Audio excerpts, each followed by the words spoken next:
उत्सवेर मौसुमे पहाड़े toy train परिसेवा चालू करल दार्जिलिंग हिमालयन रेलवे। दार्जिलिंग থেকে ঘুম স্টিম স্পেশাল ছাড়বে সকাল 9:30টায়।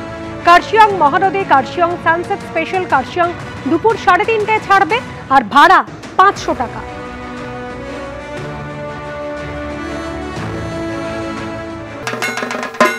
দেখতে পাচ্ছেন মুদিয়ালি দেবী দুর্গার চক্ষুদান পর্ব চলছে। আজ মহালয়াতেই আজ মায়ের চক্ষুদান হয় এবং তারপর মাকে সাজানো হবে। প্রত্যেক বছরের মতো মুদিয়ালিতেও কিন্তু এবার সেই মায়ের চিরন্তন রূপ। 91 বছরে পড়েছে এবারে মুদিয়ালি ক্লাবের পুজো। অরিত্রিক ভট্টাচার্য আমাদের প্রতিনিধি সরাসরি রয়েছেন আমাদের সঙ্গে। অরিত্রিকা, মায়ের চক্ষুদান পর্ব চলছে, এরপরে মাকে সাজানো হবে, আর কি কি হতে চলেছে আজ মহালয়ার দিন?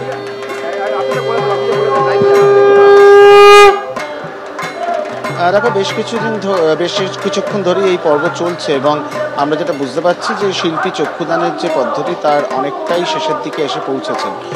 আসলে চক্ষুদানের এই পদ্ধতি সময় সাপেক্ষ, কারণ চূড়ান্ত মনোসংযোগ দরকার হয় এবং শৈল্পিক ভাবনাকে একত্র করা অত্যন্ত জরুরি। কারণ খুব স্বাভাবিকভাবেই যদি আমরা খেয়াল করি যে কোনো প্রতিমা নির্মাণ যখন হয় সেই প্রতিমা দেখতে তো সুন্দর লাগেই, কিন্তু চক্ষুদানের পরই সেটাকে সম্পূর্ণ মনে হয় এবং এই কারণেই অনেকে বলেন যে অবশ্যই বোধন হয় হচ্ছে ষষ্ঠীর দিন বটে, কিন্তু চক্ষুদানের পরই থেকেই দেবীকে অনেকটা জীবন্ত লাগে। এই মণ্ডপে হোক বা বনেদি বাড়ির পুজোয় হোক, তাকে জীবন্ত লাগতে শুরু করে। এই যে মহালয়ার দিন চক্ষুদান, যেটা মনে করা হয় যে এর কোনো ধর্মীয় অনুষঙ্গ কিন্তু নেই। মহালয়ায় চক্ষুদান করা হবে, এর কোনো ধর্মীয় অনুষঙ্গ না থাকলেও এটা কিন্তু কয়েকশো বছরের রীতি প্রথা এইভাবেই পালন হয়ে আসছে এবং দেখা যায় যে বেশ কয়েকটি, বিশেষ করে যে বনেদি বাড়িগুলো রয়েছে, সাবেকি পুজো রয়েছে বা কুমোরটুলির মতন যে পুজোগুলো বিভিন্ন দিক থেকে তারা প্রথাগুলোকে মেনে চলছে, তারা এই রীতিতে পালন করেন। শুধু মুদিয়ালি ক্লাবে 91 বছরের পুজো, 91 বছরের পুজোয় অবশ্যই মুদিয়ালি ক্লাবে প্রচুর পরিবর্তন ঘটেছে, কিন্তু একটা বিষয় নিশ্চিত যে মুদিয়ালি ক্লাবে কখনোই তাদের প্রতিমার রূপ পরিবর্তন করা হয় না।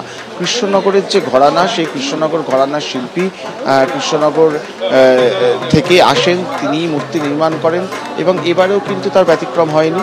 আত্মশুদ্ধি থিম এবছর, সেদিক থেকে যে মণ্ডপ তৈরি হয়েছে তারও অংশ তুমি দেখতে পাচ্ছ। সেখানে বেশ কয়েকটি বিষয় ফুটে উঠছে। সেখানে পোড়ামাটির একটি ছাপ রয়েছে, পটের ছবি রয়েছে এবং বেশ কয়েকটি জায়গায় ঘূর্ণায়মান কিছু স্ট্রাকচার, সেটা থাম হতে পারে, সেটা ওপরে ঝাড়বাতির জায়গা হতে পারে, সেখানে কিছু ঘূর্ণায়মান স্ট্রাকচার এই যে মণ্ডপ সেটাকে একেবারে আলোকোজ্জ্বল করে তুলেছে। কিন্তু যে বিষয়টি অপরিবর্তিত রয়েছে সেটা হচ্ছে প্রতিমা। সেই একই রকম প্রতিমা যেটা আমরা বিগত বেশ কয়েক বছর ধরে একই রকম দেখে এসেছি, শুধুমাত্র বদলায় প্রতিমার সাজ এবং প্রতিমার শাড়ি, সেগুলো বদলাতে থাকে।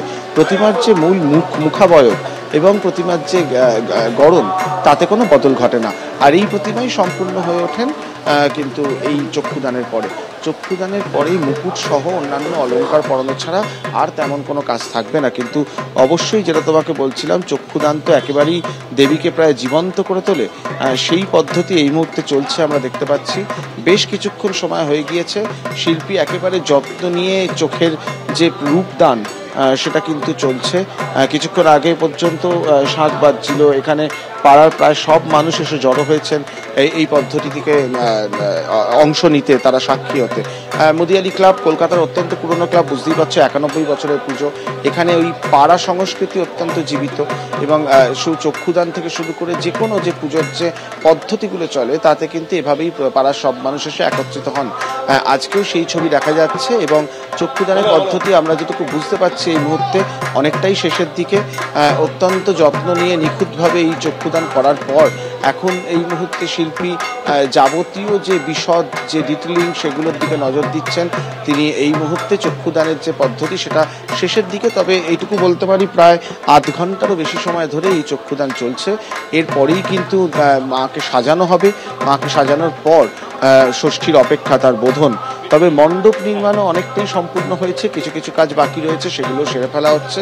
কারণ বুঝতেই পারছো আজকে রোববার, মহালয়ার দিন, আর কয়েকটা দিন পরেই কিন্তু এই যে মণ্ডপগুলো রয়েছে উত্তর, দক্ষিণ বা কলকাতার বিভিন্ন প্রান্তে যেগুলো বড় মণ্ডপ, পরিচিত মণ্ডপ, সেখানে মানুষের ঢল আমরা এখন দেখেছি ষষ্ঠীর আগে থেকেই নামতে শুরু করে। সেই দর্শকদের যাতে মনোগ্রাহী হয় তার জন্য মণ্ডপ সম্পূর্ণ করা, প্রতিমা সম্পূর্ণ করা জরুরি এবং সেই মতোই মুদিয়ারি ক্লাবে কাজ চলছে। প্রতিমা সম্পূর্ণ হয়েই ছিল, শুধুমাত্র চক্ষুদানের যে পদ্ধতি সেটা বাকি ছিল, সেটাও কিন্তু আজকে সম্পূর্ণ হয়ে যাচ্ছে। মহালয়ার দিন মুদিয়ারি ক্লাবের প্রথা বা অন্য অনেক ক্লাবের যে প্রথা, সেই প্রথা মেনে চক্ষুদান হচ্ছে। এরপর মাকে সাজানোর পর, মায়ের সন্তানদের সাজানোর পরেই কিন্তু মূর্তির যে প্রতিমা নির্মাণের যে পদ্ধতি সেটা সম্পূর্ণ হবে। মণ্ডপের কাজও প্রায় শেষের দিকে বলা চলে। মহালয়া মানে তো আমরা জানি যে মহালয়া এলেই একটা মানসিক প্রস্তুতি শুরু হয়ে যায় যে পুজো এসে গিয়েছে, এবং সেই পুজো এসে গিয়েছে ভাবটা এই মুহূর্তে মুদিয়ারি ক্লাবে নাড়ালে কিন্তু একেবারেই স্পষ্ট হচ্ছে। একেবারে অরিত্রিক, পুজো তো এসে গিয়েছে এবং মুদিয়ালিতে এই মুহূর্তে দেবী দুর্গার চক্ষুদান চলছে। 91 বছরের পুজো এবং সেই পুজো আজ চক্ষুদান পর্ব চলছে কৃষ্ণনগরের শিল্পীর হাত ধরে। একই সঙ্গে আপনাদের সামনে টালা প্রত্যয়ের ছবিও রাখবো, সেখানেও চক্ষুদান হচ্ছে মা দুর্গা।